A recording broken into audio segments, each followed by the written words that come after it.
आज आपण करणार आहोत हॉटेल स्टाईल वाटाणा बटाट्याची भाजी। तर हे आहे त्यासाठी लागणारे सर्व साहित्य।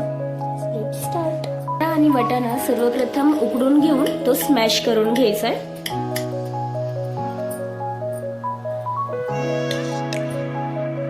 कढईत तेल घेऊन जिरं, आले लसूण पेस्ट, मिरची, 1 चमचा हळद,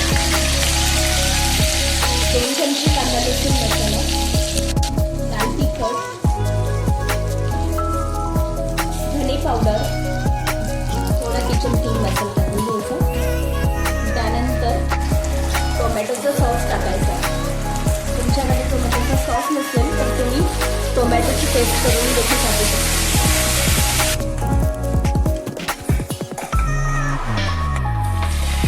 थोडं पाणी टाकून घ्यायचं, 1 चमचा मीठ घालायचं। कढईवर झाकण ठेवून एक उकळी काढून घ्यायची। उकळी आल्यानंतर स्मॅश केलेला वाटाणा टाकून घ्यायचा।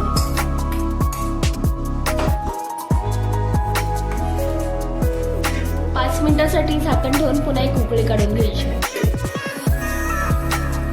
बटाटा वाटाण्याची भाजी आपली तयार आहे। हॉटेल स्टाईल बटाटा वाटाणा भाजी आपली तयार आहे। अशाच काही रेसिपी पाहण्यासाठी फॉलो करा mummy daily recipes. Thank you, bye bye.